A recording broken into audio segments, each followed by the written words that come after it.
안녕하십니까. 북한의 폭파 만행 이후 남북한과 미국의 움직임을 보고 되지도 않을 일을 애걸복걸하지 말자는 제목으로 말씀드리겠습니다. 북한은 남북 공동연락사무소를 폭파한 직후 동해안 초소를 비롯해서 비무장지대 일대에 비어있던 일부 민경초소 GP 경계병력을 투입하고 개성공단에도 병력을 배치한 것으로 알려졌습니다. 그러나 우리 청와대와 정부 여당은 북한의 남북연락사무소 폭파와 잇따른 군사 위협에도 불구하고 북한 도발에 대한 정면 대응이나 대북정책 전환은 검토하지 않고 북한을 달래서 남북관계를 개선하겠다 하는 방침입니다. 그리고 미국은 남북 공동연락사무소를 폭파한 북한을 비상하고 특별한 위협이라며 대북 제재 행정명령을 1년 더 연장했습니다. 긴장을 고조시켜 제재 해제를 받아내려는 북한에 대해 제재 연장 카드로 맞받아친 겁니다. 오늘은 북한의 연락사무소 폭파 이후에 벌어지고 있는 남북한과 미국의 움직임을 정리해 봤습니다. 지금 북한이 생트집을 잡고 악착같이 우리를 물고 늘어지고 있는 데 대해 우리는 무슨 죽을 죄라도 진 것처럼 잔뜩 주눅이 들어있는 듯한 것을 보면 부하가 침입니다. 문재인 대통령은 김정은에게 언제 어디서 무슨 약속을 얼마나 철석같이 했길래 저들이 지금 저렇게 나오고 있는지 이해할 수가 없습니다. 문 대통령은 지난 2018년 4월 판문점 회담 때 도보다리 벤치에서 김정은과 서로 무릎이 닿을 만큼 가까이 앉아서 30분 넘게 밀담을 나누면서 특별한 약속을 한 게 있었습니까? 아니면 그해 9월 평양에서 남북 군사 분야 합의 서명 후에 김정은과 백두산 장군봉에 올라갔을 때 달이라도 따다 바치겠다는 약속이라도 했습니까? 저들이 도대체 무엇 때문에 저토록 생떼를 부리고 있는지 알 수 없습니다. 정부 소식통에 따르면 북한군이 비무장지대 일부 민경초소에 경계병력을 투입하는 정황이 포착된 것으로 알려졌답니다. 그동안 비어있던 북쪽 초소가 무장초소가 되고 있다는 겁니다. 노동신문은 앞으로의 조치가 상상을 훨씬 뛰어넘는 것으로 될 수 있다며 대남 위협 수위를 끌어올리고 있습니다. 민경초소는 감시초소, GP와 같은 개념입니다. 그리고 우리 한국군은 80여 개, 북한군은 150여 개의 GP를 각각 설치해 갖고 있습니다. 북측의 이런 움직임이 북한군 총참모부가 예고한 금강산 관광지구와 개성공업지구의 군대 전개, DMZ 초소 진출, 접경지역 군사훈련, 대남 전단 살포 등 4대 조치의 일환인지 최전방 지역에 하달된 1호 전투 근무체제 방식에 따른 것인지를 분석 중인 것으로 알려졌습니다. 북한군의 1호 전투 근무체제는 최고 수준의 전투 준비 태세입니다. 무기에 실탄과 탄약을 장착하고 완전 군장을 꾸린 뒤에 진지에 투입되는 것을 말합니다.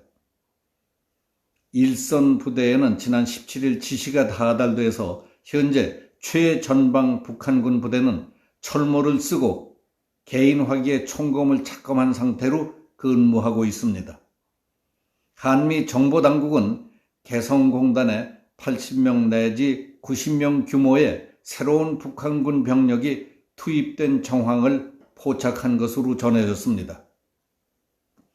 북한 노동신문은 해설을 통해 연락사무소 폭파는 시작에 불과하다. 연속으로 터져나올 정의의 폭음은 사태의 추이를 놓고 떠들어대고 있는 자의 상상을 훨씬 뛰어넘는 것으로 될 수도 있다고 했습니다. 이처럼 북한의 남북 연락사무소 폭파와 잇따른 군사 위협에도 불구하고 우리 정부 여당은 대북 전단 철저 단속과 대북 제재 완화 이전의 남북 경협 등을 강조하고 있습니다. 여당권에서는 우리 정부가 잘못했다는 자성론까지 나왔습니다. 이런 인식은 지난 17일 문재인 대통령과 외교 안보 원로 간담회에서도 나타났습니다. 문 대통령은 연락사무소 폭파와 김여정 담화에 대한 실망감을 드러내면서도 인내하면서 대화로 문제를 풀어가겠다고 말했습니다. 북한의 도발에도 남북, 미북 대화를 계속 추진하면서 길을 찾겠다는 뜻으로 해석이 됩니다. 정부는 미국과 북한을 설득해서 미북 정상회담을 재개하고 북한의 일부 비핵화와 제재 해제 등을 교환하는 톱다운 방식 타협안을 계속 추진한다는 방침으로 알려져 있습니다. 이런 분위기를 반영하듯 간담회에는 북한에 대한 원칙적 대응이나 한미 동맹 강화를 주장하는 인사는 한 명도 초대하지 않았습니다. 하지만 미국 백악관은 17일 트럼프 미국 대통령 명의로 의회에 보낸 대북 제재 연장 통지문에서 한반도에서 핵무기에 사용할 수 있는 분열성 물질의 존재와 북한 정부의 정책은 미국의 국가안보와 경제에 비상하고 특별한 위협이 된다고 밝혔습니다. 이번 조치로 조지 W. 부시 행정부 시절 이후에 발동된 대북 제재 행정명령 6건의 효력이 1년 더 연장됐습니다. 대북 제재 행정명령은 매년 6월 의회에 연장 여부를 통보해야 됩니다. 이런 상황에서 이도훈 외교부 한반도 평화교섭본부장은 한미 간 대응 방안 논의를 위해 워싱턴을 방문하고 있습니다. 사태 해결의 키를 미국이 잡고 있다는 판단 때문입니다. 이 본부장은 대북 특별대표를 겸직하는 스티븐 비건 국무부 부장관 등을 만나서 대책을 논의할 예정입니다. 북한이 도발 수위를 높이자 미국에서는 한미 연합훈련 재개와 항공모함 파견 등을 요구하는 대북 강경 목소리가 나오고 있습니다.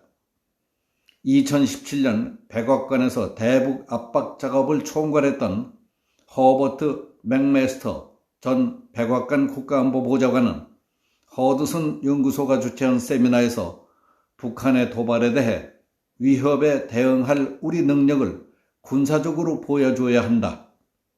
8월로 예정된 한미 연합훈련들이 있다. 강력한 훈련이 돼야 한다고 했습니다.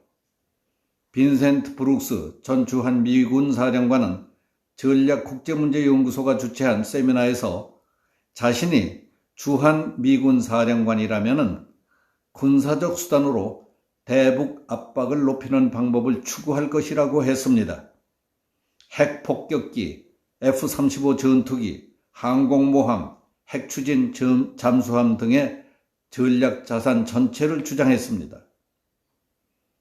브루스 스크링러 헤리티지 재단 선임연구원은 미국의 대북 제재 법률 모두를 이용해서 최대 압박을 하고 군사훈련 재개와 북한 인권 문제 제기 등을 통한 전방위 압박을 주장했습니다. 이처럼 미국 전문가들은 우리보다 더 확고하고 근본적인 태도로 북한을 최대한 압박해야 한다는 입장입니다. 그런데 반해 문재인 대통령과 청와대는 애매모호한 입장을 취하고 있습니다.